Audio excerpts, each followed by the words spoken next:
আপনার কি একটি বাইক আছে? যদি থাকে তাহলে আপনি হয়তো জানেন, ঢাকার মতো একটা ব্যস্ত শহরে একটা বাইক থাকা মানে শুধু এক জায়গা থেকে আরেক জায়গায় যাওয়া না।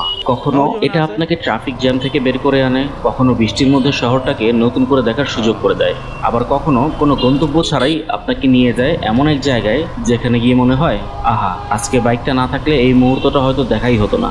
গত 2 দিন ঢাকার রাস্তায় বাইক নিয়ে ঘুরতে গিয়ে ঠিক এমন কিছু মুহূর্তই ক্যামেরায় ধরা পড়েছে। ঢাকায় বৃষ্টি নামলে অনেকের কাছে সেটা একটা ভোগান্তির নাম, কিন্তু বৃষ্টি মানেই কখনো কখনো অন্যরকম একটা অভিজ্ঞতা। বৃষ্টির মধ্যে বাইক নিয়ে বের হলাম, চারপাশে পানি, ভেজা রাস্তা, গাড়ির ভিড়, আর সেই ভিড়ের মধ্যেই নিজের গন্তব্যের দিকে এগিয়ে চলা।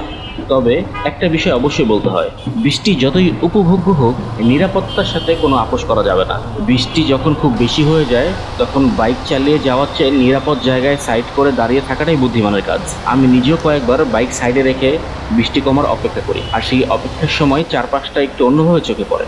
বৃষ্টির মধ্যে রাস্তার পাশে দাঁড়িয়ে থাকা মানুষগুলোর দিকে তাকালে একটা বিষয় খুব বেশি মনে হয়, আমরা সবাই কি একই শহরে থাকি? আমরা সবাই একই শহরে থাকি, কিন্তু সবার শহরটা একরকম নয়। কেউ বৃষ্টি থেকে বাঁচতে গাড়ির ভিতরে বসে আছে, আবার কেউ এই বৃষ্টির মধ্যেও কাজের অপেক্ষায়। কেউ রিক্সা চালাচ্ছে, কেউ দিনমজুরের মতো কাজ করছে, কেউ আবার রাস্তার পাশে দাঁড়িয়ে আছে পরবর্তী যাত্রীর অপেক্ষায়। বাইক চালাতে চালাতে দুপুরের দিকে এমন কিছু মানুষকেও দেখলাম বৃষ্টির মধ্যে রাস্তার পাশে বসে দুপুরে খাবার খাচ্ছে। হয়তো আমাদের কাছে এটা খুব একটা সাধারণ দৃশ্য, কিন্তু একটু থেমে থাকলে বোঝা যায় এই মানুষগুলোর পরিশ্রমেই তো আমাদের শহরটা প্রতিদিন সচল থাকে। যখন বৃষ্টি যখন বেশি, তখন মেট্রো রেলের নিচ দিয়ে বাইক চালানোর একটা সুবিধা আছে, অন্তত কিছুটা সময় বৃষ্টির পানি থেকে বাঁচা যায়। মেট্রো রেলের নিচ দিয়ে যেতেছি, চারিদিকে বৃষ্টি, এখানে বৃষ্টি নাই। জিনিসটা মজার, কিন্তু বৃষ্টি পড়তে, প্রচুর বৃষ্টি পড়তেছে।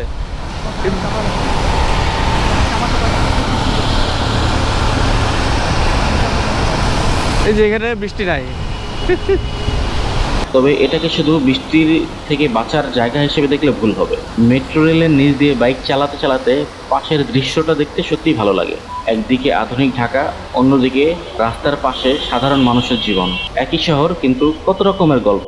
ঢাকার ট্রাফিক জ্যাম নিয়ে নতুন করে বলার কিছু নাই, বিশেষ করে বৃষ্টির দিনে গাড়ির লাইন, হর্ন, জ্যাম, আর তার মধ্যে সময় যেন দাঁড়িয়ে যায়। কিন্তু এখানেই বাইকের একটা বড় সুবিধা, নিরাপদভাবে ট্রাফিক আইন মেনে চলতে পারলে অনেক সময় বাইক নিয়ে তুলনামূলক সহজে এগিয়ে যাওয়া যায়। আমি বাম লেন ধরে ধীরে ধীরে এগিয়ে যাচ্ছি, লক্ষ্য একটাই, নিরাপদে গন্তব্যে পৌঁছানো। আর এই জায়গাতেই একটা বাইক ঢাকার মতো শহরে অনেকটা স্বাধীনতা এনে দেয়।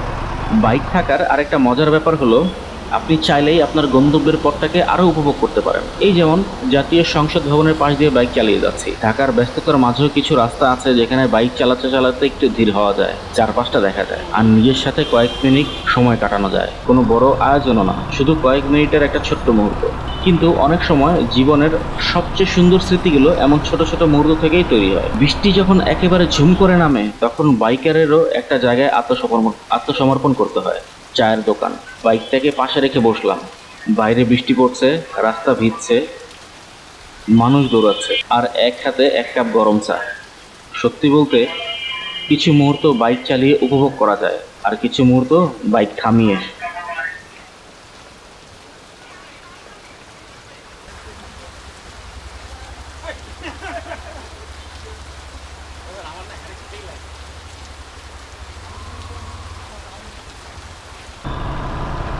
বৃষ্টি একটু কমতেই আবার বাইক নিয়ে রাস্তায়। এইবার রাস্তার দৃশ্যটা আরো সুন্দর, ভেজা রাস্তা, গাড়ির আলো, মেট্রো রেলের নিচেও চলতে থাকা বাইক, আর চারপাশে ঢাকার চেনা ব্যস্ততা।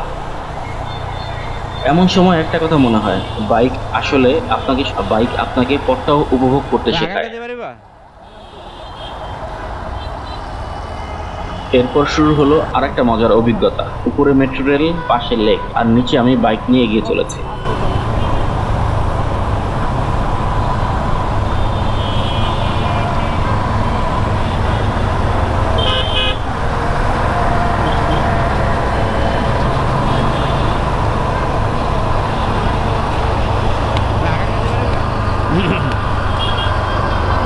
বিকেলের দিকে আমি আর আমার বন্ধু লেকের পাশে একটু বসলাম। সারাদিন বাইক চালানোর পর এমন একটা জায়গা কয়েক মিনিট বসে থাকা, এটাও কিন্তু বাইক রাইডের একটা অংশ। কারণ বাইক থাকলে আপনি চাইলে যে কোনো পরিকল্পনা ছাড়াই বলতে পারবেন, চল একটু ঘুরে আসি।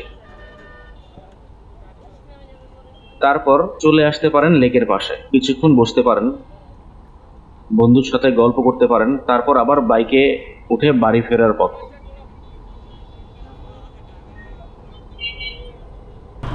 দিন শেষ হয়ে রাত নামলো, আর তখন ঢাকাকে মনে হলো সম্পূর্ণ অন্য একটা শহর। মেট্রো রেলের নিচের রাস্তার আলো, চারপাশে ব্যস্ততা, আলোকিত শপিং মল, আর সেই আলোর পাশ দিয়ে বাইক দিয়ে চলে যাওয়া। দিনের ঢাকা আর রাতের ঢাকা একই শহর, কিন্তু অনুভূতি সম্পূর্ণ আলাদা। দিন শেষে একটা প্রশ্নই থেকে যায়, আপনার কি একটি বাইক আছে? যদি থাকে তাহলে আপনি জানেন বাইক শুধু একটা মেশিন নয়, এটা আপনার সময় বাঁচাতে পারে, ট্রাফিক জ্যাম থেকে আপনাকে বের করে আনতে পারে, প্রয়োজনে আপনাকে দ্রুত গন্তব্যে পৌঁছে দিতে পারে। কিন্তু তার থেকেও বড় কথা, বাইক আপনার নিজের মতো করে একটু সময় কাটানোর সুযোগ করে দেয়। ওঠো।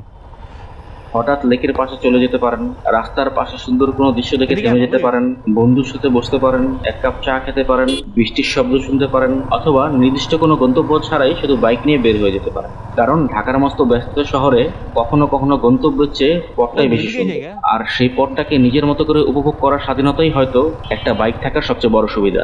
তাই আবারও জিজ্ঞেস করি, আপনার কি একটি বাইক আছে? কমেন্টে বলুন, বাইক থাকলে ঢাকার কোন জায়গায় আপনি সবচেয়ে বেশি রাইড করতে পছন্দ করেন?